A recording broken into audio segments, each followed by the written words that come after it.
Time to warm up those interstellar audio transponders and blast off. 3, 2, 1, 1. To beyond the farthest star with today's atom-powered episode of Rip Jarvis of the Space Cadets, Adventures in the 94th Century.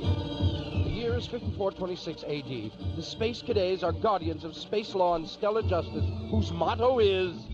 Always do that which is right. And champion among these heroic protectors of the stars themselves and the people who inhabit them is Rip Jarvis. He is aided by his robot sidekick, ZPD Doodah, to bring good to the farthest reaches of the galactic cluster. Remember, Rip Jarvis is brought to you by Over Budget Productions. If it's a great show, it must be over budget.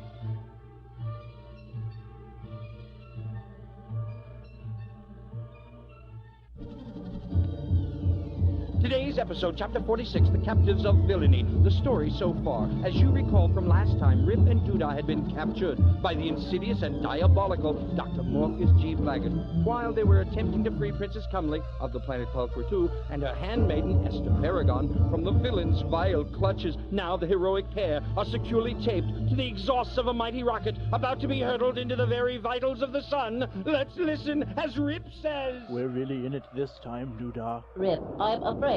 Everyone's a little scared now and then, Doodah. Even you, Rip? Of course not. I'm a man. But I'm a robot, about to be reduced to a pile of molten, bubbling slag. And I'll be a charcoal briquet. I'd give anything to end up as a pile of molten, bubbling slag. Wait, Rip. I think I figured a way out. What fair state for a space cadet than to become his own freestanding monument? We don't have to die. But no, I'll be a lifeless husk of incinerated flesh. I can save us with my deep space hydro gun. There'll be nothing left of me but some ash and a real bad smell. I can put out the rocket's pilot light. You can only spend so much time with your mother before the guys start talking.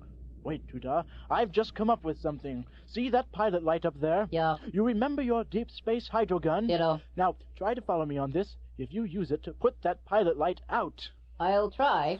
I knew you could do it. And look, the tape just came loose, too. When you're right, things just go your way. As Rip and Doodah set out for Wicked City, let's spy within the walls of Castle Wicked. The insidious and diabolical Dr. Morpheus G. Blaggett is interrogating Princess Cumley. The doctor speaks. Stop laughing, princess. Now marry me, or you'll never see your home or Rip Jarvis again. You fiend. You have no speck of humanity. Mixing early American with French provincial decor. You should be hung. Stop that. We'll be right back to Rip Jarvis after this. Every day here at the Space Academy, we get hundreds of communications from youngsters who want to fight evil alongside Rip and his heroic pals. Now you may ask yourself, how can I become an official Space Cadet? Well, this is all you need to do. Write on a piece of paper, why I want to be a Space Cadet, and send it along with 25 cents a box top, any box top, and a stamped self-addressed envelope to Blast Off, care of Over Budget Productions, 5436 Charlotte, Kansas City, Missouri, 64110. Then, within 3 months, you will receive through the mails your official membership certificate entitling you to all the rights and privileges that only a Space Cadet can have. Think of the pride as your friends come into your room and see it proudly displayed on your walls. Don't miss out. Get it today. Rip and Doodah need you at their side. And now, back to Rip Jarvis of the Space Cadets. Rip and Doodah are beginning their long walk to Wicked City. How far is it to Wicked City, Doodah? 1 moment, I'll calculate. Hundreds and thousands of space miles. Much later, the weary pair climb to the top of a craggy ridge. Boy, is this ridge craggy. Oops, I think we've got trouble, Rip. You do, Dah?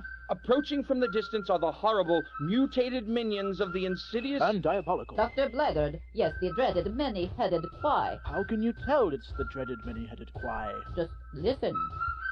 And they're coming right for us. What do we do now, Rip? Well, what a jam! An approaching horde of hideous monsters with a fair sense of rhythm, and our pals unarmed and friendless. Will they survive? Will they save the princess? And what of Esther?